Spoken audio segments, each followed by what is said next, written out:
आज के क्लास में हम लोग गवर्नर जनरल और वायसराय के बारे में पढ़ेंगे। इससे ग्रुप डी एग्जाम, रेलवे का NTPC, technician, ALP, SSC, CHSL, SSC, MTS, SSC, CGL, BPSC, UPSC हर जगह इससे कहीं न कहीं क्वेश्चन ज़रूर पूछा जाता है। यह टॉपिक काफ़ी महत्वपूर्ण है और हम लोग जानेंगे कि जब अंग्रेज 1600 ईस्वी में आया, उसके बाद कैसे भारत की बागडोर अपने हाथ में लिया और कैसे वो लोग गवर्नर और यहाँ के शासन व्यवस्था को अपने हाथ में ले लिया।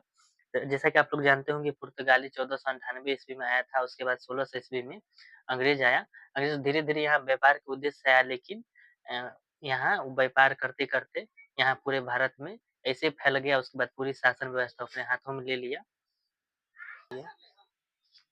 देखिए, जैसा कि आप लोग जानते हैं कि जब अंग्रेज भारत में आया था तो व्यापार करने के लिए, तो यहाँ उसने एक कंपनी स्थापना की, ईस्ट इंडिया कंपनी का, जो 1600 ईस्वी में इन्होंने स्थापना किया था।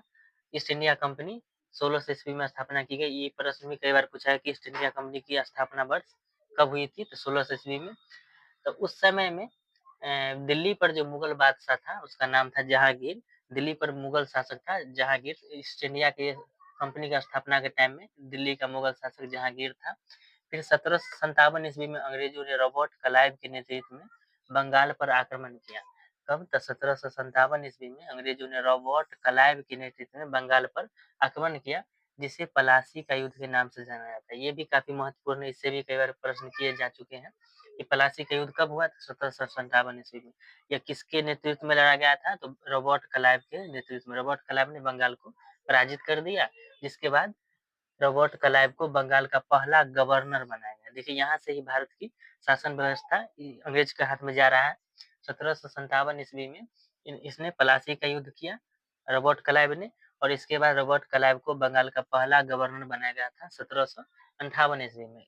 इसका कार्यकाल 1758 से 60 तक रहा, फिर 1764 से 1767 तक। मतलब कि 1757 ईस्वी से 1772 ईस्वी में बंगाल का गवर्नर के नाम से जाना गया, उसके बाद नाम चेंज हो जाता है। तो मेनली रॉबर्ट क्लाइव के समय में द्वैध शासन चलाई गई। द्वैध शासन में होता था कि शासन व्यवस्था का बागडोर एक होता था बंगाल के नवाब के पास, दूसरा होता था ईस्ट इंडिया कंपनी के पास।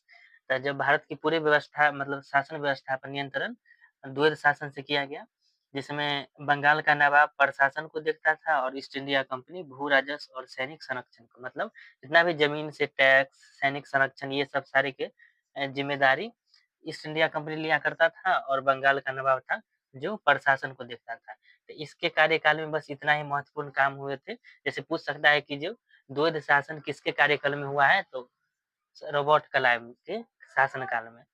फिर द्वैध शासन का मतलब क्या है? तो द्वैध शासन का मतलब था कि शासन की व्यवस्था बंगाल का नवाब और ईस्ट इंडिया कंपनी के हाथों में था। बंगाल का नवाब प्रशासन को नियंत्रित करता है, कंपनी भू राजस्व और सैनिक संरक्षण को नियंत्रित करता था। इसके बाद लॉर्ड बेरिस्लट कल्टियर, ये दोनों आए, लेकिन इनके जीवन में कोई भी अच्छा कार्य मतलब कोई महत्वपूर्ण घटनाएं नहीं हुई, महत्वपूर्ण काम नहीं हुई, इसलिए इनका उतना इम्पोर्टेंट नहीं है। इनके बाद आते हैं 1772 ईस्वी में वारेन हेस्टिंग्स। इनका कार्यकाल बहुत ही महत्वपूर्ण है, जो बंगाल के गवर्नर बने। अब यहाँ पर से वारेन हेस्टिंग के टाइम से बंगाल के गवर्नर का नाम भी चेंज हो जाता है और गवर्नर जनरल के नाम से जाना जाता है। हम अभी नेक्स्ट में पढ़ेंगे। देखिए, वारेन हेस्टिंग्स 1774 ईस्वी से 1785 ईस्वी तक। 1773 ईस्वी में रेगुलेटिंग एक्ट आया, ये काफ़ी वीवीआई भी है। 1773 ईस्वी में रेगुलेटिंग एक्ट आया एवं बंगाल के गवर्नर का नाम गवर्नर जनरल में बदल गया। अब देखिए, 1773 ईस्वी में रेगुलेटिंग एक्ट आया एवं बंगाल के गवर्नर का नाम गवर्नर जनरल में बदल गया, और इससे भी कई प्रश्न बन सकते हैं। देखिए, पहला प्रश्न है कि जो रेगुलेटिंग एक्ट कब आया? तो 1773 ईस्वी में। फिर बंगाल का गवर्नर का नाम बदल कर क्या हो गया? तो बंगाल का गवर्नर जनरल हो गया। उसके बाद फिर एक और इसमें प्रश्न बन सकता है कि जो अब देखिए, 1773 ईस्वी में रेगुलेटिंग एक्ट आया एवं बंगाल के गवर्नर का नाम गवर्नर जनरल में बदल गया है। फिर इसके बाद बंगाल का आखिरी गवर्नर तो वारेन हेस्टिंग्स एवं पहला गवर्नर जनरल वारेन हेस्टिंग्स। पूछ सकता है कि जो बंगाल का आखिरी गवर्नर कौन था, तो वारेन हेस्टिंग्स। एवं बंगाल का पहला गवर्नर जनरल कौन था, तो वारेन हेस्टिंग्स। इसके बाद आया रेगुलेटिंग एक्ट 1773 ईस्वी में। रेगुलेटिंग एक्ट काफ़ी महत्वपूर्ण है। ईस्ट इंडिया कंपनी के कार्यों को यह नियंत्रण करता था। देखिए, रेगुलेटिंग एक्ट का जो मेन काम है ईस्ट इंडिया कंपनी के कार्यों का नियंत्रित करना। फिर दूसरा काम है संसदीय प्रणाली को स्थापित करना, संसदीय प्रणाली को स्थापित करना। फिर है राजनीतिक कार्यों को मान्यता देना रेगुलेटिंग एक्ट के जरिए। फिर इसके बाद आया इसी एक्ट के तहत 1774 ईस्वी में कलकत्ता में सुप्रीम कोर्ट की स्थापना की गई और इसकी पहली न्यायाधीश एलिजा इम्पे थी। देखिए, यहाँ से भी प्रश्न बन सकता है कि रेगुलेटिंग एक्ट के जरिए 1774 ईस्वी में कलकत्ता में सुप्रीम कोर्ट की स्थापना की गई थी और इसकी पहली जो न्यायाधीश थी एलिजा इम्पे थी। तो ये कब हुआ था, तो रेगुलेटिंग एक्ट के जरिए हुआ था सुप्रीम कोर्ट की स्थापना 1774 ईस्वी में कलकत्ता में और पहली न्यायाधीश थी जो एलिजा इम्पे थी। इसके बाद इसी के शासनकाल में सर विलियम जोन्स ने एशियाटिक सोसाइटी ऑफ बंगाल की स्थापना की थी। देखिए, इसी के शासनकाल में सर विलियम जोन्स ने एशियाटिक सोसाइटी ऑफ बंगाल की स्थापना की थी।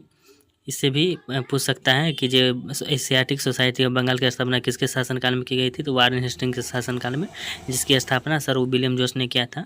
साथ ही भारत का पहला समाचार पत्र द बंगाल गजट का प्रकाशन हुआ था। मतलब वारेन हेस्टिंग्स के ही कार्यकाल में समाचार पत्र, जो भारत का पहला समाचार पत्र था द बंगाल गजट, उसका प्रकाशन हुआ था। अब आप लोग इसका स्क्रीनशॉट ले लीजिए और इसको नोट कर लीजिए। काफ़ी वीवीआई इसमें जो बातें बताई गई है ये परीक्षा की दृष्टि से बहुत ही महत्वपूर्ण है। इसमें एक भी बात ऐसा नहीं बताया गया जो परीक्षा की दृष्टि से महत्वपूर्ण है, इसलिए आप लोग इसका स्क्रीनशॉट लेकर और इसको नोट करके याद कर लीजिएगा। देखिए, वारेन हेस्टिंग के जो रेगुलेटिंग एक्ट था जो 1773 ईस्वी में आया था, तो इसमें कुछ खामियां थी। इस खामियां को खत्म करने के लिए पिट्स इंडिया एक्ट बनाया गया। पिट्स इंडिया एक्ट जो था, इसके तहत जो होता था, रेगुलेटिंग एक्ट की कमजोरियों को दूर करने के लिए और अंग्रेजों के हितों की रक्षा करने के लिए 1784 ईस्वी में पिट्स इंडिया एक्ट है 1784 ईस्वी में अंग्रेजों ने अंग्रेजी संसदों ने पिट्स इंडिया एक्ट पास किया। देखिए, तो इस एक्ट का जो मेन उद्देश्य था, जो रेगुलेटिंग एक्ट में जो कमजोरियां थी उसको दूर करने का और अंग्रेजों के हितों की रक्षा करने के लिए इसको लाया गया था। तो इसके तहत इंग्लैंड में एक नियंत्रक बोर्ड की स्थापना की गई। पिट्स इंडिया एक्ट के तहत इंग्लैंड में नियंत्रक बोर्ड की स्थापना की गई। इसके विरोध में वारेन हेस्टिंग्स जो थे, क्योंकि जो वारेन हेस्टिंग्स ने रेगुलेटिंग एक्ट बनाया था, जब इनके कमजोरी के तहत पिट्स इंडिया एक्ट बनाया गया, तो विरोध में अपना पद से इस्तीफा दे देते हैं और इस्तीफा देकर इंग्लैंड चले जाते हैं, जहां अंग्रेजी सांसदों ने उस पर महाभियोग चलाया। तो जब वारेन हेस्टिंग्स पर महाभियोग चलाया लेकिन ये निर्दोष पाए गए, तो सभी आरोपों से इन्हें मुक्त कर दिया गया। इसके बाद जो नया गवर्नर जनरल बने हैं उनका नाम है लॉर्ड कॉर्नवालिस, जिनका कार्यकाल 1786 से 1793 ईस्वी तक रहा है। इनका कार्यकाल भी बहुत ही महत्वपूर्ण है। लॉर्ड कॉर्नवालिस को सिविल सेवा और पुलिस का जनक माना जाता है। मतलब सिविल सेवा की जो नियुक्ति होती है और सिविल सेवा के जितने भी पद के बारे में जो सबसे पहले बताया था वो लॉर्ड कॉर्नवालिस थे। लॉर्ड कॉर्नवालिस ने सिविल सेवा और पुलिस का स्थापना की थी। अब देखिए, ये अपने जीवन काल में, मतलब इनके जो कार्यकाल था 1786 से दौरान 1793 के दौरान बहुत सारे काम के, जिनमें से कुछ महत्वपूर्ण काम नीचे दिए गए हैं। सिविल सेवा के अधीन उच्च पदों पर नियुक्ति कंपनी के कानून द्वारा होता था। ये लॉर्ड कॉर्नवालिस के समय से होने लगा कि जो सिविल सेवा में जो उच्च पदों की जो नियुक्ति होती थी वो कंपनी के कानून के द्वारा होता था। लेकिन देखिए, यहाँ नोट भी है कि उच्च पदों पर नियुक्ति हेतु प्रतियोगिता परीक्षा की जो शुरुआत किए थे वो लॉर्ड डलहौजी थे, जिनका कार्यकाल आगे आप पढ़ेंगे। ये भी काफी महत्वपूर्ण है कि जो पूछेगा कि सिविल सेवा में उच्च पदों पर नियुक्ति होती प्रतियोगिता परीक्षा का आरंभ किसने करवाई थी, तो लॉर्ड डलहौजी ने करवाई थी। इसके बाद देखिए, लॉर्ड कॉर्नवालिस के एक और काम है पुलिस व्यवस्था है। प्रत्येक जिले में थाने की स्थापना की और पुलिस कर्मचारी की नियुक्ति की। भारत में जितने भी जिले थे, लगभग अभी 726 जिले हैं, उनमें से सभी जिले में इन्होंने पुलिस थाने की स्थापना की और वहां पुलिस की नियुक्ति करवाई लॉर्ड कॉर्नवालिस के समय में। फिर अस्थायी बंदोबस्त आया। 1793 में बंगाल, बिहार, उड़ीसा में भूमि कर योजना लागू किया गया। देखिए, 1793 में बंगाल, बिहार, उड़ीसा में भूमि कर योजना लागू किया गया, जिसके तहत जमींदारों को 10% भाग मिलता था मतलब जो भी ज़मींदार थे, जो भी खेती करते थे, उसको 10% मिलता था और 90% भाग कंपनी को जाता था। ये जो योजना था 10% और 90% की योजना, ये बनाया था सर जॉन शोर ने। देखिए जो 10% भाग ज़मींदार को मिलता था और 90% भाग कंपनी को मिलता था, इसका जो ये पूरा योजना का जो बनाया था सर जॉन शोर ने, इसी के लेकिन अस्थायी बंदोबस्त लागू किया था लॉर्ड कॉर्नवालिस ने, इसलिए आप लोग कन्फ्यूज़न में होइएगा, हम अभी और आगे भी बताएँगे। आप लोग इसका भी स्क्रीनशॉट लेकर कॉपी में नोट कर लीजिए और इससे यह काफ़ी महत्वपूर्ण है क्योंकि इससे कई बार प्रश्न की जा चुकी है। देखिए परीक्षा में श्रीरंगपट्टनम की संधि के बारे में पूछा जा सकता है।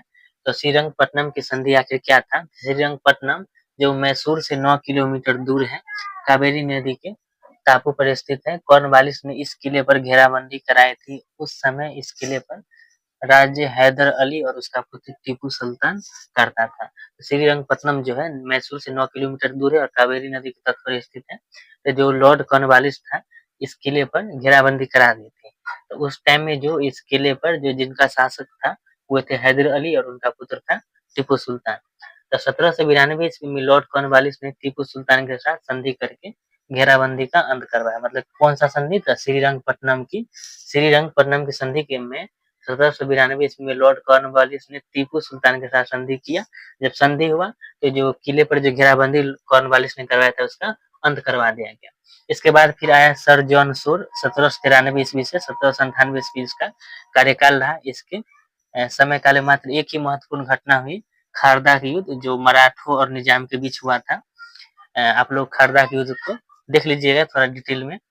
फिर देखिए लॉर्ड कॉर्नवालिस की मृत्यु 1805 ईस्वी में उत्तर प्रदेश के गाजीपुर में हो गया था। अब इसके बाद आएगा लॉर्ड बेलीजली का काल जो 1798 के बाद आएगा।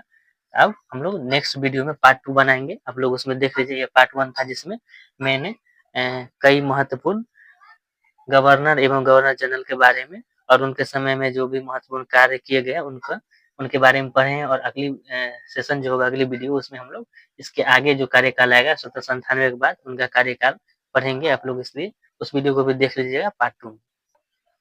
आप लोग इसका स्क्रीनशॉट ले लीजिए। पिछले में भी जो 2-3 बार हम बता चुके उसका भी स्क्रीनशॉट ले लीजिएगा और नोट कर लीजिए। इसमें मैंने सिर्फ वही बात बताई जो परीक्षा काफ़ी इम्पोर्टेंट है और इसमें उतना ही बात बताया गया है जो काफ़ी महत्वपूर्ण है।